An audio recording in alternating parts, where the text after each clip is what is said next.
Hello students, I am Yogarajah Atchuthan, Assistant Lecturer in English attached to AT Vavuniya. Today we will study a poem, Telephone Conversation, written by Wale Soyinka. The intended learning outcomes of this session includes: at the end of this session, students will be able to critically analyze the themes in the poem. Students will be able to critically evaluate the poetic techniques used in the poem. Students will be able to critically evaluate the characters and their tones in the poem. Students will be able to critically analyze the historical facts behind the events in the poem. First, we will have some information about the author. The author is known as a Nigerian playwright, poet, and a political activist. The author has acquired a Nobel Prize for Literature from Africa for the first time. The poem Telephone Conversation belongs to 1963 time period, which shows a human experience in the post-colonial scenario.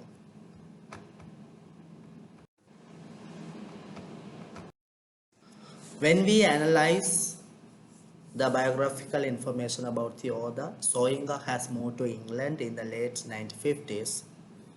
The incidents that he faced in the country have connection with the events in this poem.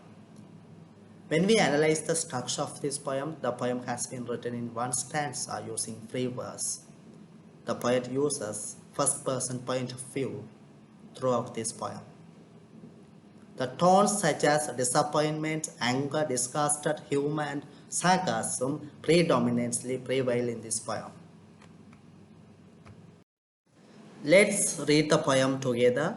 Telephone Conversation by Wale Soyinka. The price seemed reasonable, location indifferent.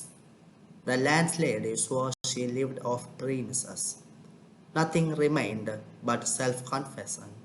Madam, I hate a wasted journey. I am African. Silence. Silenced transmission of pressurized good breeding. Voice when it came. Lipstick coated, long gold rolled, cigarette holder piped. Caught I was. How dark! I had not misheard. Are you light or very dark? Button B, button A. Stench of rancid breath of public hide and speak. Red boots, red pillar box, red double-tired omnibus squashing the. It was real, shamed by ill-mannered silence. Surrender pushed dumbfounded to beg simplification. Considerate she was, wearing the emphasis. Are you dark or very light? Revelation came. You mean like a plain of milk chocolates? Her accent was clinical, crushing in its light impersonality. Rapidly, wavelengths adjusted. I chose West African sepia, and as afterthoughts, down in my passport. Silence for spectroscopic. Flight of fancy till truthfulness clenched her accent. Hard on the mouthpiece. What's that? Conceding, don't know what that is. Like brunettes. That's dark, isn't it? Not altogether. Facially I'm brunettes. But, madam, you should see the rest of me. Palm of my hand, soles of my feet are paradox blonde. Friction caused foolishly, madam, by sitting down has turned my bottom raven black. One moment, madam, sensing her receiver rearing on the thunderclap about my ears. Madam, I pleaded, wouldn't you rather see for yourself? Now we will analyze the title of this poem. The title of this poem is Telephone Conversation. The title shows the subject of the poem. The subject of the poem is a telephone conversation. Even though the subject of this poem is negative about a harsh experience of the speaker, the title shows a positive tone. The poet allows the reader to imagine the setting in which the story takes place. Readers imagine the number of people engaged, though it is not directly mentioned in the title. We will analyze the poem line by line. The price seemed reasonable, location indifferent. There are two speakers in the poem, a black man and a British white lady. The poem has been written in first-person narration. The poem starts with the narration of the black man. The story takes place for confirming housing arrangements over the telephone. Two reasonable factors such as price and locations are mentioned in these lines for renting an apartment. Those two adjectives function towards a positive tone in these lines for renting an apartment. The price indicates inexpensive and affordable nature. Surrounding of the apartment also has been mentioned as it is not bad. The condition is further assured. The suitability of the place in terms of norms have been assured. The writer prepares the readers to accept the nature, to accept the offer of the white lady. Up to this place, a possibility and the suitability of renting an apartment have brought out. Impossibility due to the individual attitudes has been a subject of this poem in the later parts. The landlady swore she lived off premises. It gives an excitement as it shows freedom for the person who rents an apartment. It reveals further possibilities as privacy and dignity are assured. Writer brings the readers to an acceptable point as no conflict is shown for renting an apartment. It may be considered as the storm before a severe storm, as this poem in the later parts brings out a horrible fight between the black man and the white lady. Nothing remained but self-confession. A successful negotiation has ended in terms of price and the location. However, the conjunction but turns our focus towards the speaker. Confession? What self-confession? Does the speaker feel slightly ashamed or embarrassed? Is the speaker ashamed? If yes, for what? So why does he utter such word? So these questions arise in the reader's minds. We will have the answer for these questions in the latter part of this poem. When we compare the lines in the latter part of this poem with this line in this slide, it shows speakers' past harsh experiences, a tone of confession. Madam, I hate a wasted journey. I'm African. The word madam reveals a respectful speaker towards the landlady. The speaker gives an alarm with the word warns. The readers think why such word has been used in this place. The phrase wasted journey shows a past experience of the speaker over the telephone, his willingness to not to repeat any similar experiences. It seems that the man over the telephone, the African man, is aware of society's stance or the racial biases and worries. The speaker's own identification also has been brought out with the sentence, "I'm African." Silence transmission of pressurized good breeding. After the revelation of his identity as an African man, there's a period of silence. It has become a powerful mode of communication. It allows the speaker, the man, the African man, to imagine her nature. The term good breeding stands for educated and civilized. The man imagined that lady, the white lady over the telephone, as educated and civilized. There's a question arises in the reader's mind. What is the intention of the writer to bring out the word good breeding? Is she superior to him in terms of breeding? So we will have the answer and we will analyze in the following section. Voice when it came, lipstick coated, long gold rolled, cigarette holder pipped.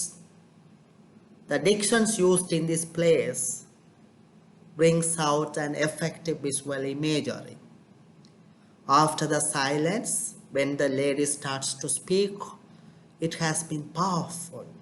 It becomes powerful for the man. It becomes powerful for the man to hear. Though the man does not look at the lady in person, through imagination, the dictions used in this place shows his imaginations.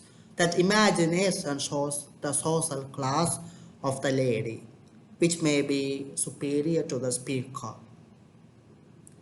The word voice shows the harshness, a tone revealed to the man, to the African man over the telephone in the other line.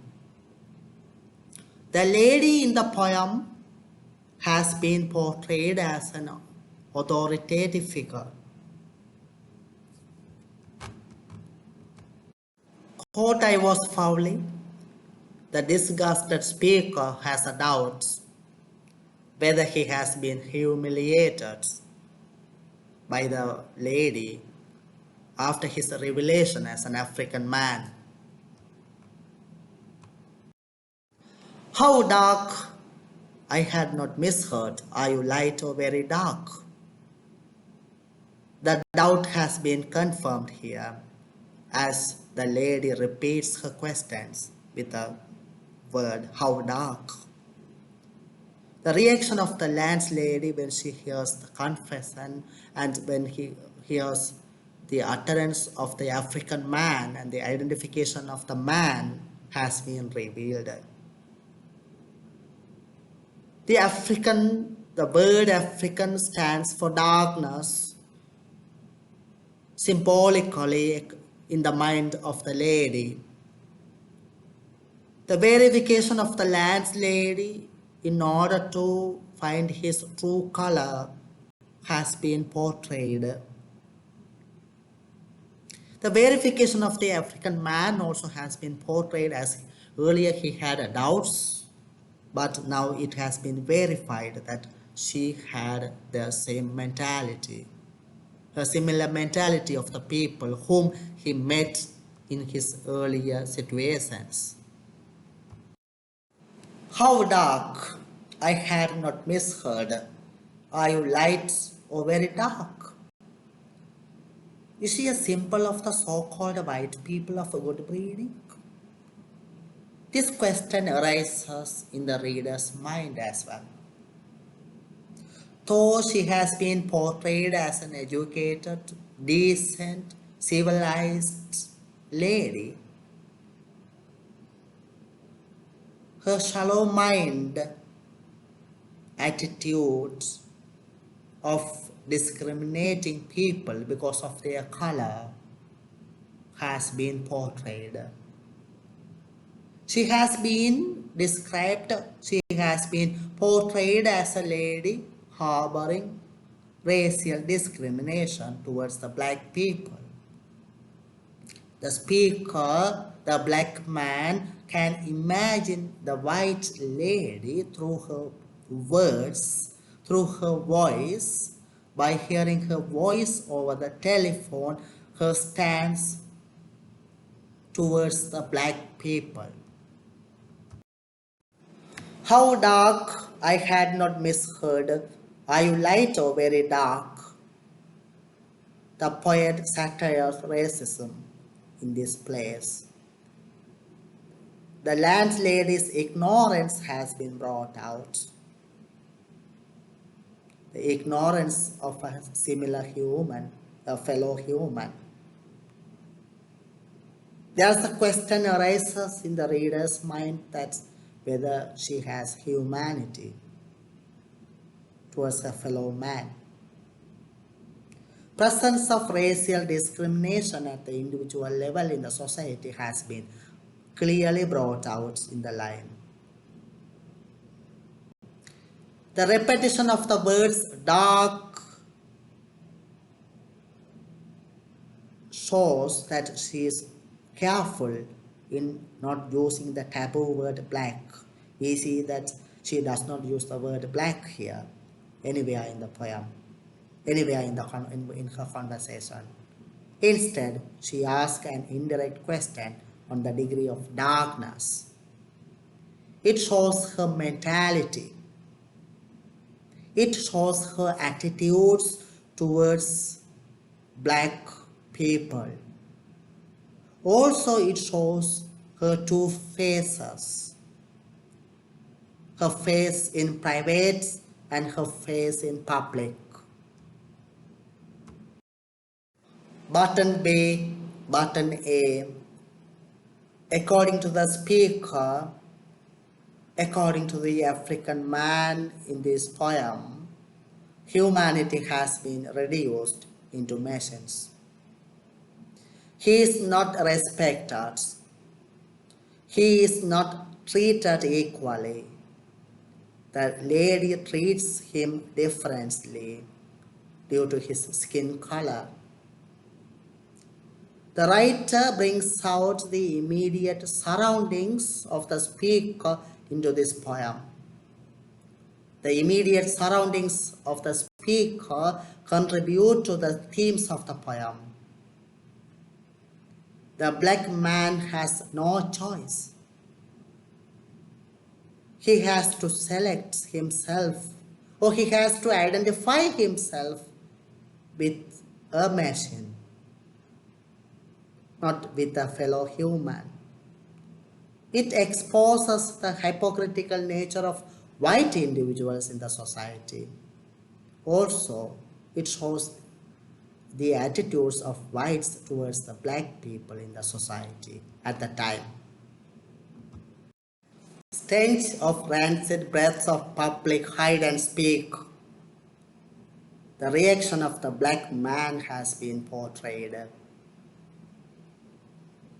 Even though the African man thought of the lady as educated, civilized, and possessing polite way of speaking, when she starts to expose her racial discrimination, it becomes a bad smell for the African man. It shows that the lady hides her racial discrimination in public and practice it in private. The writer satires at polite speaking, education, and social standards, which are absent in actually in practice. The double standard behavior of the white lady and the angry and the disappointed black man have been brought out clearly in this place. Red boots, red pillar box, red double-tired omnibus flashing tar. The writer shows the anchor in the African man's eyes. The word red has been repeated. All appear red in color. Through these lines, the writer shows the social oppression. The double-decker omnibus flashing, the black tar on the road symbolically shows the condition and the nature of the black people under the hands of dominant white people in that lands. The ideal nature of the speaker in specific and his generation in general have been brought out clearly in this poem.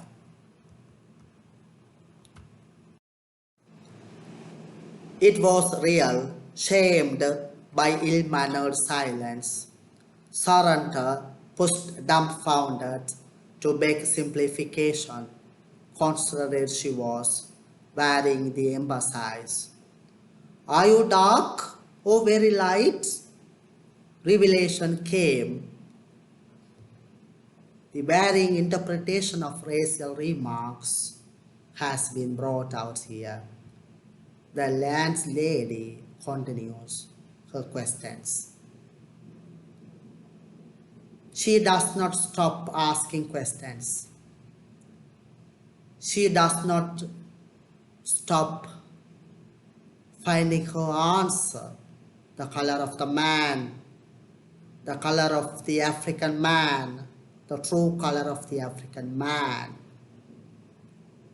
Because she wants to take a decision on her offer based on his skin color. The capitalization used here emphasizes the attitudes of the lady. The lady does not speak any other thing. She only speaks about the color of his skin.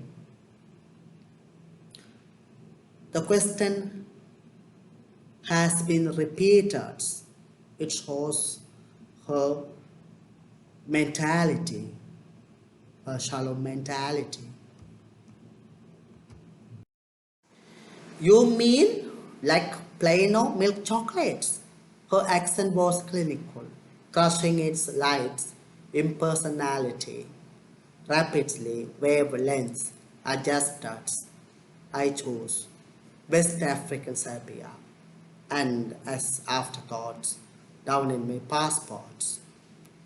Thoughts of the African man on her questions have brought out. The African man has been disturbed because of her questions, because of her continuous questions. The man compares himself at this place to plain or milk chocolate, which is different to the comparison of the man at the earlier point of this poem. At the earlier point of this poem, the man, according to the questions of the lady, the man imagines himself into a machine. But the comparison used here shows some light attitudes of the man. And the humor of the man has been brought out because of this comparison, using this comparison of his skin color. The writer shows that he is the West African man. He does not admit black directly. He refers to his passport as evidence and support and answers her questions. Silence for spectroscopic flight of fancy till truthfulness clenched her accent hard on the mouthpiece. Again, the silence remains, a powerful mode of communication. Sensitiveness and powerful nature of color have been brought out by the author here. She continues to degrade the African man.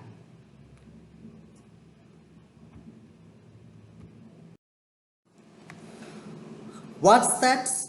Conceding don't know what that is. The frustration of the lady has been brought out. The irony of the nature has been brought out by the author.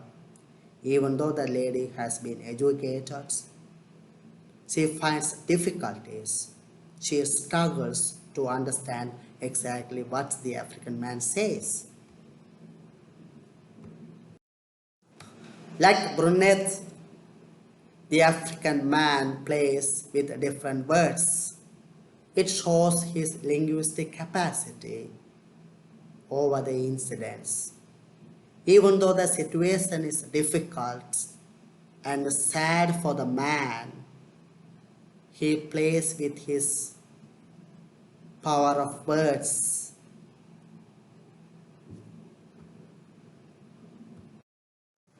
That's dark, isn't it? Helplessness of the landlady come to a conclusion has been brought out. She is unable to decide what color actually he is. Capitalization emphasizes her concern. Writer creates a sense of urgency using tag questions throughout the poem. The comma used here shows a delay in expecting an answer from the readers. Not altogether facially I am brunette, but, madam, you should see the rest of me. Palm of my hand, soles of my feet are peroxide blondes. The reaction of the African man has been brought out here.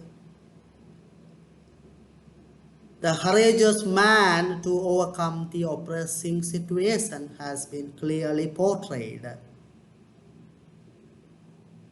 The speaker here in this line symbolizes the African man, symbolizes the marginalized blacks and their resistance at the time.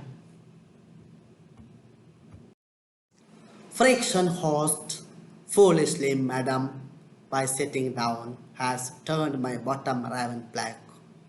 One moment, madam. He declares different color in his body. It shows his sense of humor, even in these serious moments. The concept equality is brought out and emphasized. The education of the African man has been exposed through his linguistic capacity, which cannot be understood by the white lady. The different tone in addressing madam has been brought out. The tone of the word madam, the tone of the man in addressing the word madam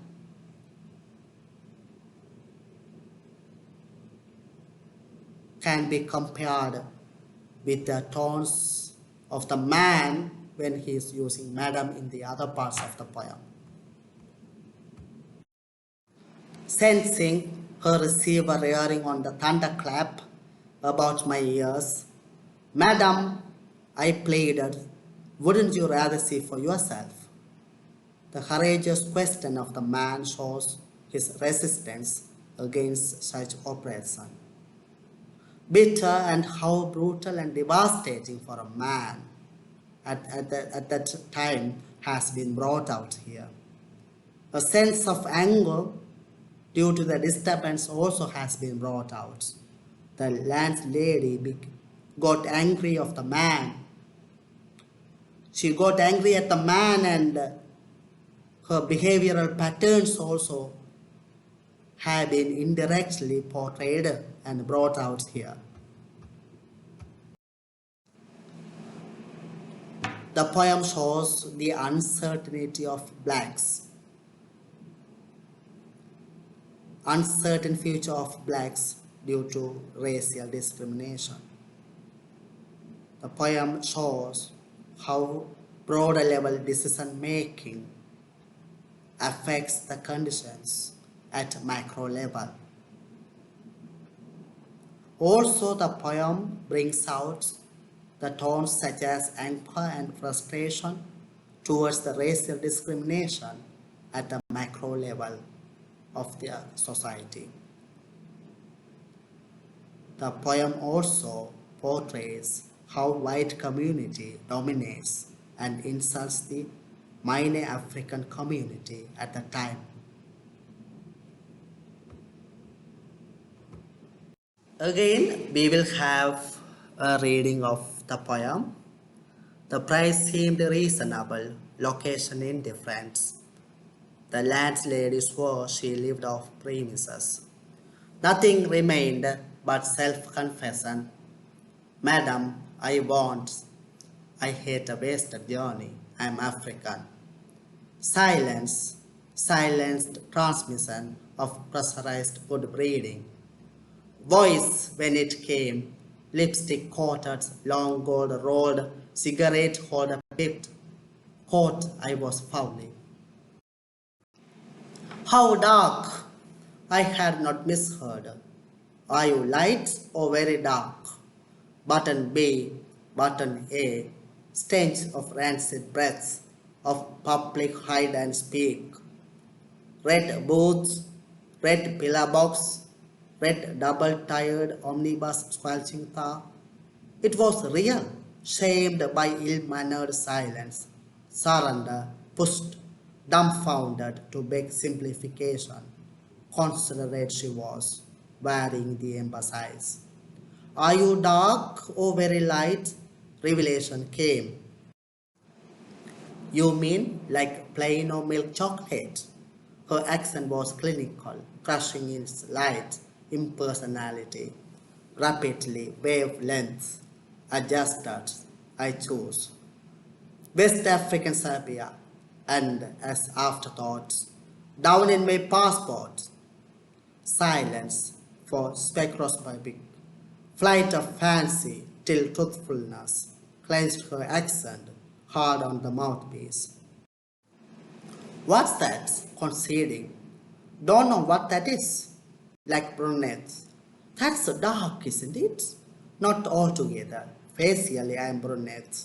But, madam, you should see the rest of me. Palm of my hand, soles of my feet are paradise blondes. Friction host, foolishly, madam, by sitting down, has turned my bottom raven black. One moment, madam, sensing her receiver rearing on the thunderclap about my ears. Madam, I pleaded, wouldn't you rather see for yourself?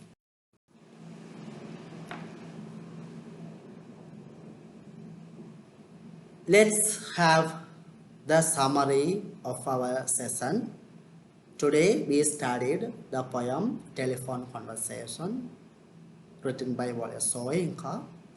In the poem we can find out the themes such as racial discrimination or the color discrimination, prejudice, social oppression.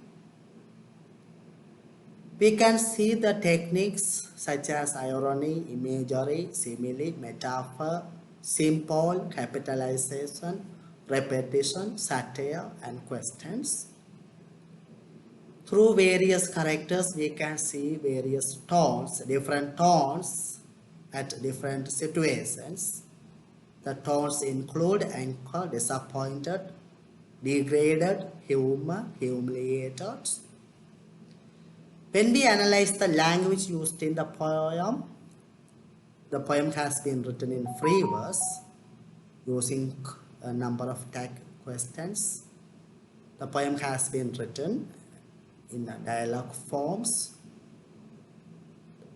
There are many conversational patterns.